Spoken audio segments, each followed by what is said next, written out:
Good evening. It's Joe Sam Robinson. It's my pleasure to introduce with us once again the famous Dr. Buck Melton. Welcome, Buck. And I know you're a man of many parts, you have many interests, many unusual ways that the world has blown you as you've gone through life. But one thing that you know about, I think, are impeachments. And you actually got a fair amount of notoriety back in the Clinton days. Am I correct on that? And you are indeed. Let's see if we can put those skills to work tonight on in regards to the apparently there's going to be another impeachment process underway against President Biden by the Republican-led House of Representatives. Now, I'm assuming that the crimes that, well, I'll just ask this question. I mean, and right now, the whole story is not too well established. But it would appear that the crimes are basically happened when he was a vice president or a senator in regards to his son and maybe doing corrupt acts. Now, can that are those impeachment grounds? I mean, if you did something when you're not in office, I mean, is that? Well, to start, probably this good starting point is the controversial statement that Representative Gerald Ford made, I believe in 1970 or 71, not in regards to Richard Nixon, as you might think, but in regards to the potential impeachment of Associate Justice William O. Douglas. Which predated Watergate by 2 or 3 years. And Representative Ford said that in his view, an impeachable offense is whatever a majority of the House of Representatives saw fit to impeach for and what 2/3 of the Senate saw fit to convict for. I mean, that's a pretty utilitarian statement without regard so to does the to Constitution, what is it? High crimes and misdemeanors or something? Well, the phrase is treason, bribery, or other high crimes and misdemeanors. And it doesn't say when they could take place. Presumably when you were, 21 years old, you were doing some act of knavery there, and now they're going to bring it up 40. That's all it says. And there's a huge debate over the meaning of it. So, for instance, does the word first of all, does the word high modify crimes as well as misdemeanors? I mean, should it read treason, bribery, and other high crimes and high misdemeanors? Or does it only modify the word high? So it should read treason, bribery, and other misdemeanors and high crimes. The next issue is, does crimes mean indictable offenses? And there's a huge furor over that before you even get to when the offenses took place. But I suppose you could say that if we'll do a Manchurian candidate approach, if it's proved beyond a shadow of a doubt that the current sitting president was in fact a Soviet sleeper agent 20 years ago, then I don't see any reason why that would not be impeachable in terms of when the offense was. So it appears the runway is open. I mean, in regards to doing something along those lines, and of course it would not go through the Senate, presumably. I mean, there would be no way to get 2/3 of the votes in the Senate. I think the issue that took place with President Trump is a similar turn of events. And I'll ask this question: isn't this the political warfare that seems to have sprung up in the country is getting impressive? And so is it going to be that every time the opposing party has the power in the House of Representatives, they will immediately make efforts to impeach the president for whatever, any reasons they wish, and it will then make the smooth running of the country more difficult? Any thoughts about that? I mean, has that ever been used? I know the impeachments, I think Andrew Johnson went through a close call. But have there been any other presidential impeachments? And I know there's a whole litany of executive offices that have been impeached, federal offices. Well, there have been roughly 20 to 25 impeachments, depending on how you count, depending on at what point in the process it ended. But there have been a couple of periods in our history where the impeachments were obviously partisan, and those periods coincide with with really big struggles to control the government, hostility towards government, hostility towards the other party. The prime example that everybody thinks about, of course, is the impeachment of Andrew Johnson, which it was really one of the ugliest times in our history and the most partisan. And it was also one of the most useless. I mean, Johnson was lame duck at the time. The radical Republicans had essentially a veto-proof majority and could do whatever they wanted to. So it really was spiking the ball, and Johnson was acquitted by a single vote. But he only had a few more months in office anyway and was powerless during that time. The other time that's less well known was the first 10 or 15 years under the Constitution.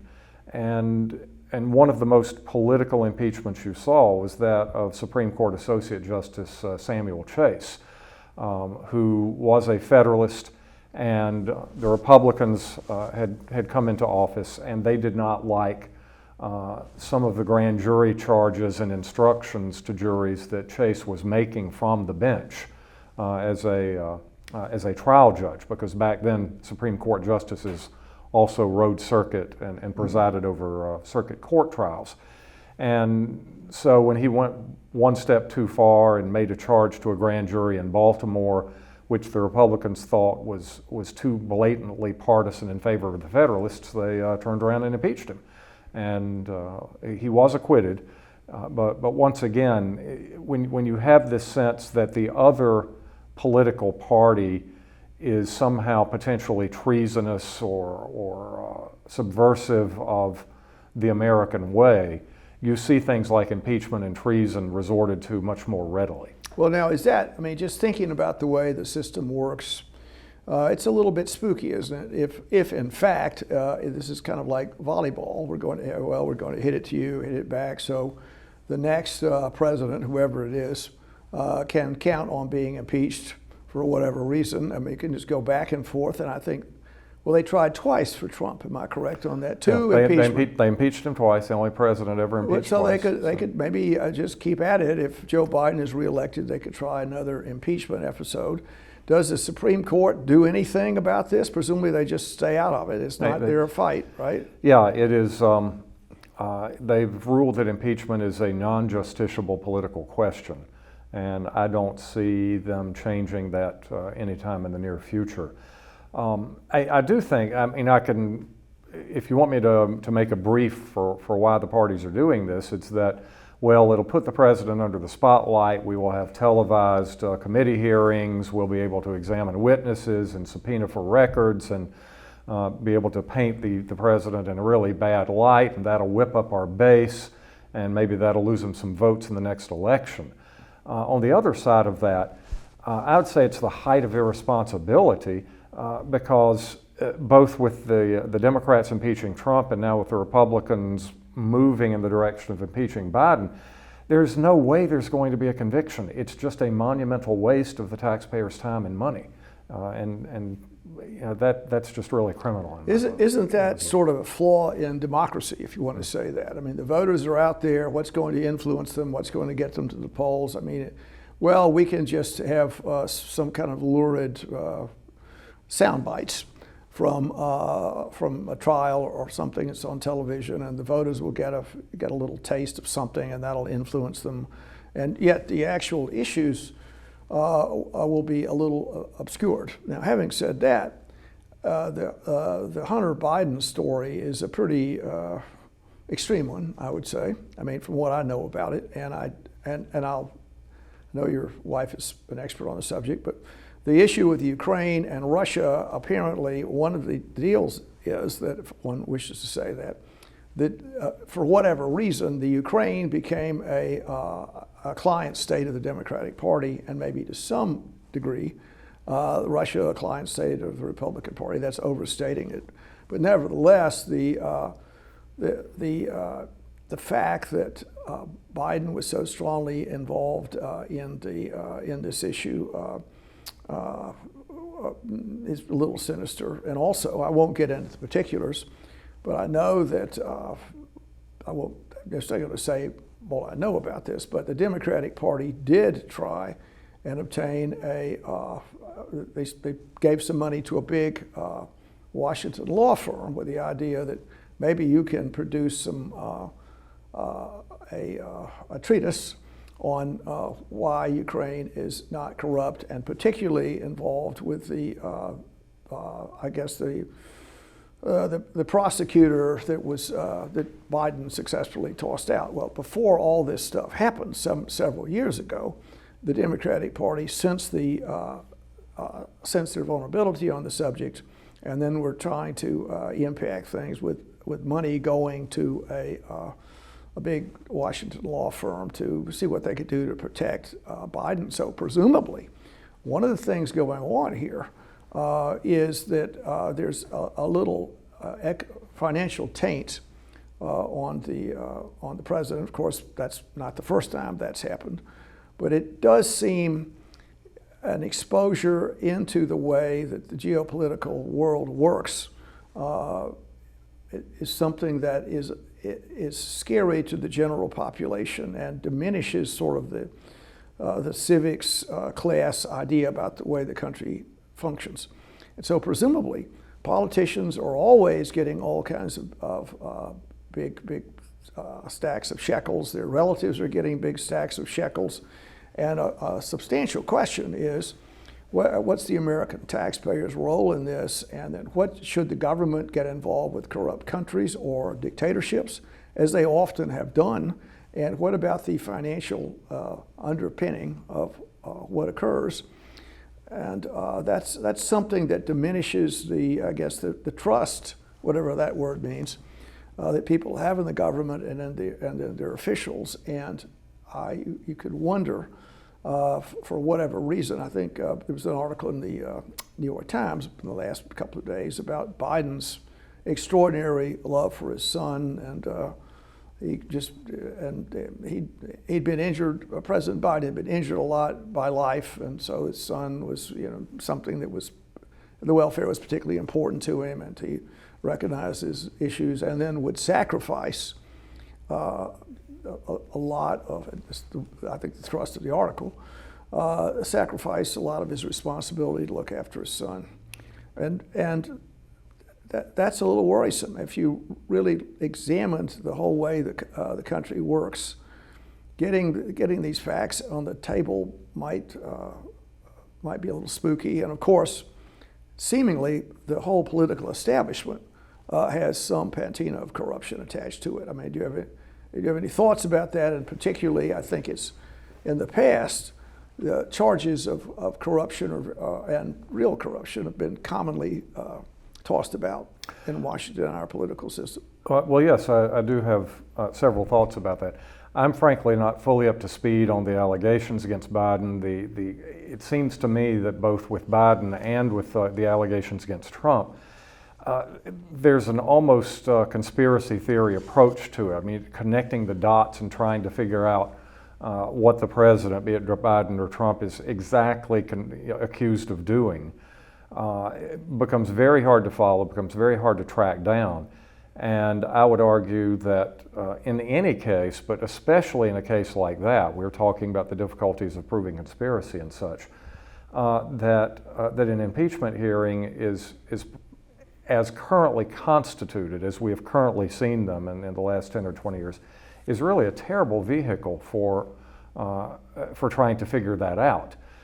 Because the way that the House has been running these things, and as a matter of fact, the way that the trials have been put on in the Senate, it's not even really akin to an adversarial proceeding like you would find in an Anglo-American court. It's a lot of grandstanding.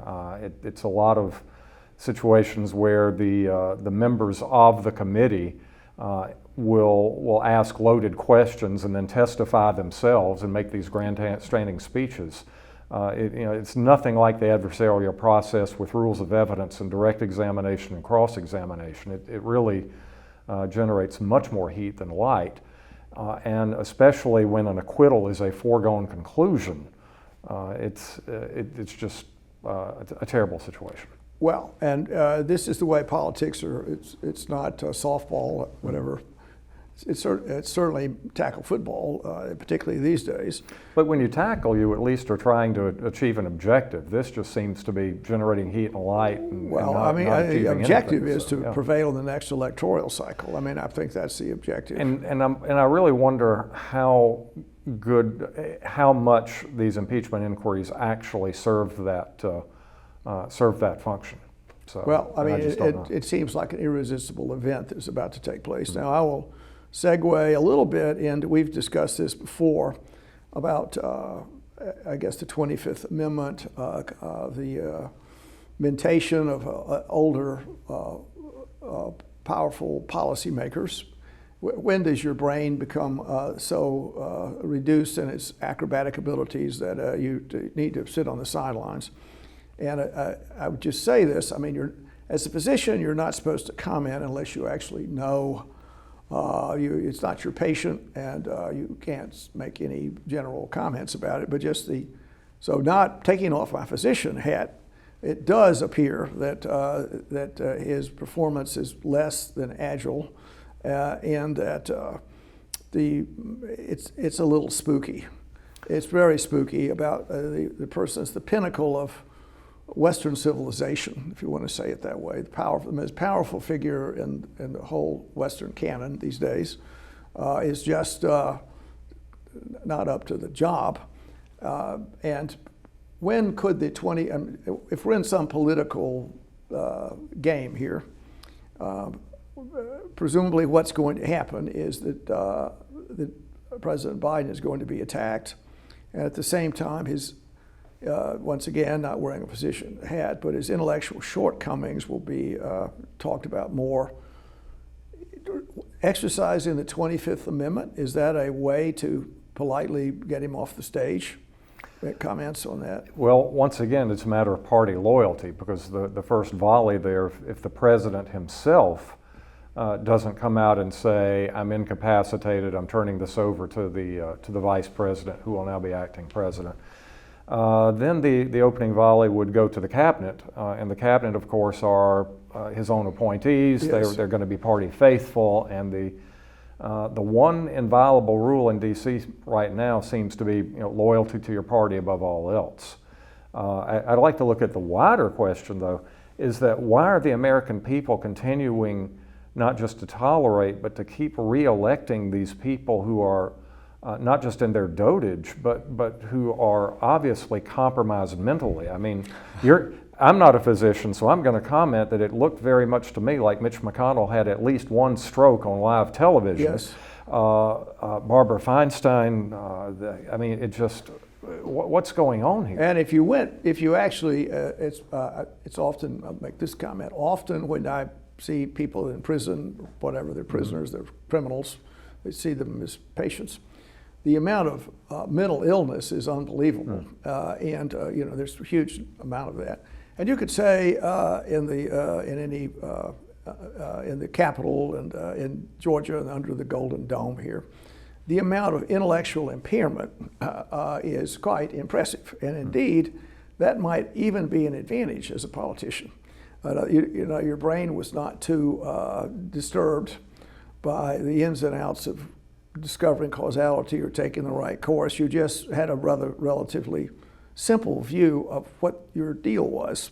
It's to be reelected, and then your advisors would tell you, say this, say that.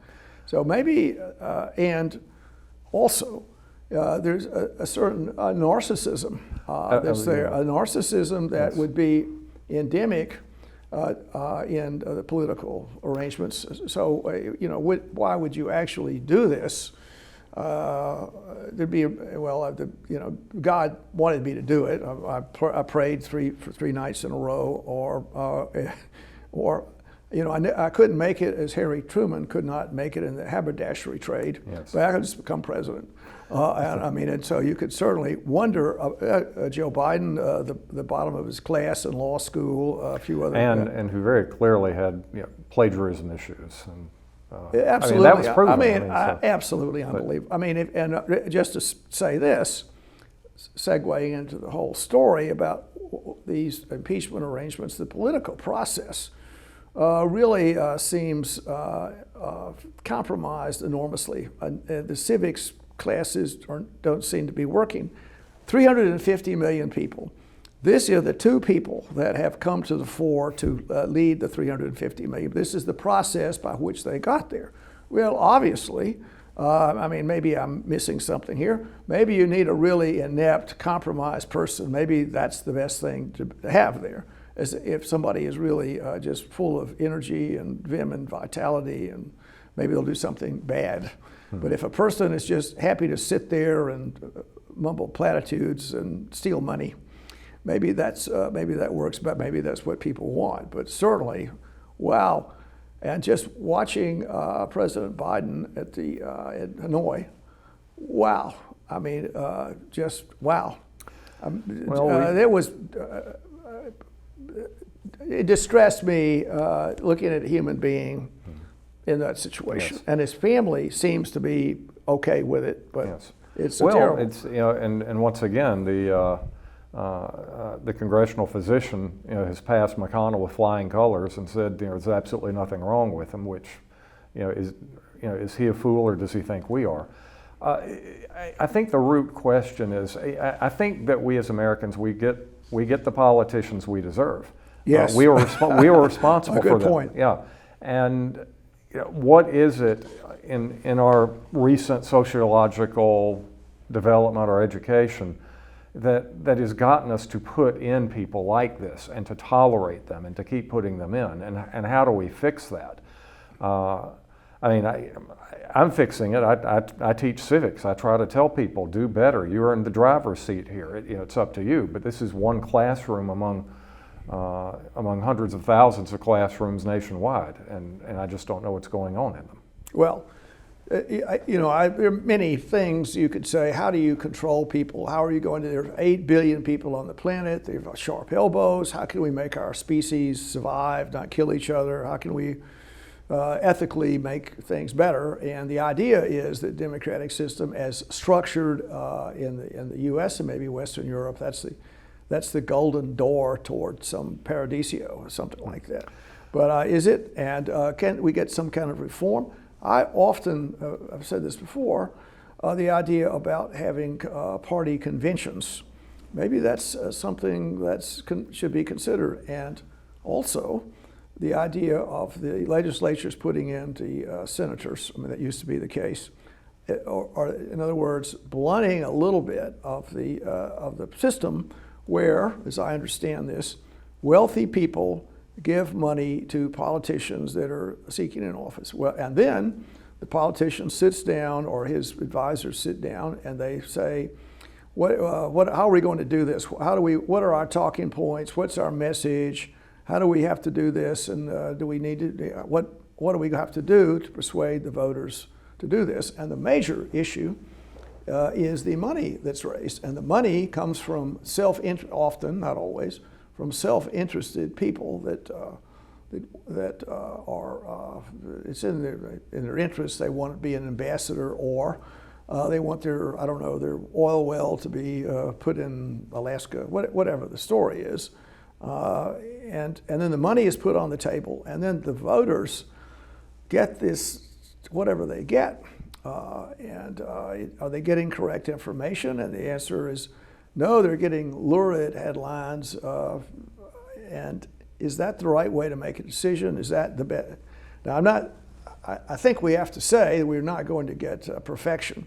Maybe we just have to accept this, but it does appear that the political process has undergone substantial alterations in the U.S. over the past generation or two.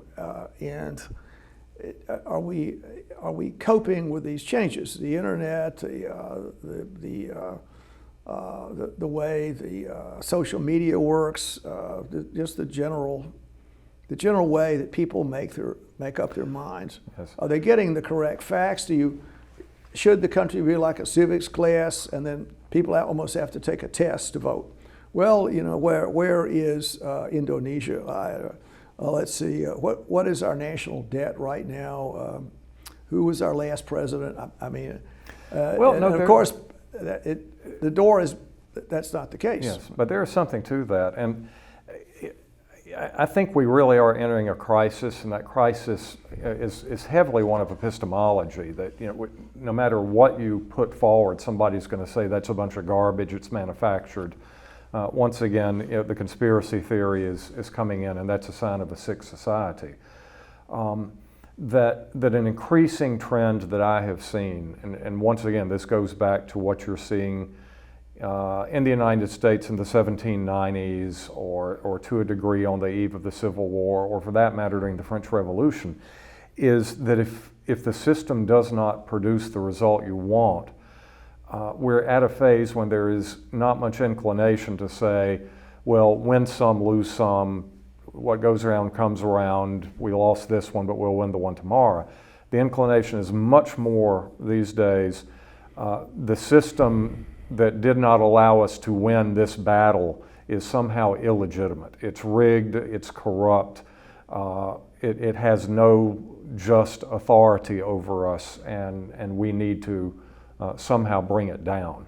And you're seeing this over and over again. So, I mean, obviously Trump is one of the big leaders in this, that despite an exhaustive investigation by the courts all over the country, that there was not sufficient fraud to call this election into question. Trump and the diehards still saying it was stolen, it was stolen, it was stolen. Now that you've got, by a bare margin, what you might call a conservative Supreme Court for the first time in decades, you're seeing these ruthless attacks on the justices to show that they have bias and that therefore the decisions that they have rendered are illegitimate and no true law. You just see this that McConnell is too old, so his decisions are compromised and therefore they're not binding. You're just seeing this at every angle, and that's a very grave warning sign to me. Now, is some of this intensity referable just to the power the government has? And so, I don't know, some time ago, well, I don't know, Party X is in power, what difference does it make? Mm-hmm. Well, they're not going to affect my life at all. I'll just keep rolling along. It has no good. Maybe they'll, I don't know what they'll do. They'll talk more about Andrew Jackson, or they may talk more about Abraham Lincoln.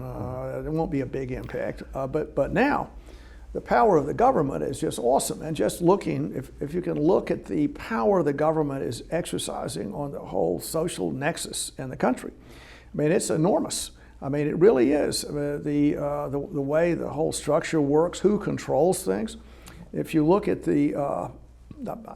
I would say the government authorities and their predispositions to pass laws or regulations that have a impact on every human going up and down. And the idea is, I think, that the Democrats are the power of change, and they wish to have the political arrangements reflect the demographic changes in the country. And also lots of new people. It's 10 or 15% of the population is born elsewhere. There are property dysfunctions out there, and so if you're a traditional American, whatever that means, big quotes around that. Oh, then all these changes are distressing a little bit, or you think that, and then these changes are just cascading, and more changes coming. And then the fight of the Republicans to preserve, and conservative, Tory-esque rather, arrangements. It's so important. The elections are so important. Who controls things? And allegedly, what's supposed to happen is that our tripartite government is supposed to moderate things. But if there is essentially collusion among the ruling class, as opposed to the rest of us, then they control, all the branches of the government. So that's your problem there. But yeah, in the 1800s, you could be born and live a full life and die, and the only real direct interaction you'd have with the federal government would be to get your mail delivered. Then you started seeing increasingly economic regulation by the federal government, which of course the ultimate showdown there is the New Deal of the 1930s, in which government regulation wins. And then beginning shortly after World War II, you get even more personal than money, and that is, I just say biology. You get into the basic questions. When does human life begin? When does human life end?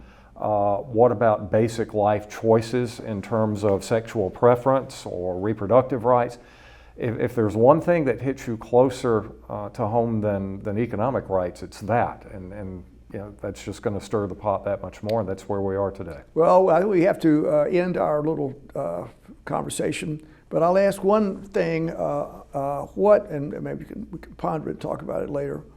What is a ruling class, and is that a term that traditionally belongs in the United States of America? Is that a term that people are comfortable with acknowledging? Okay. Well, thank you so much, Buck. We'll talk some more. Right up. Good to see you. Thank you. This program is brought to you by the Georgia Neurosurgical Institute. For over 50 years, rendering neurosurgical care to patients of all social conditions, treating complicated problems involving the brain, spine, spinal cord, and peripheral nerves, endeavoring to encourage quality care, medical research, innovation, and education on a local, national, and international basis.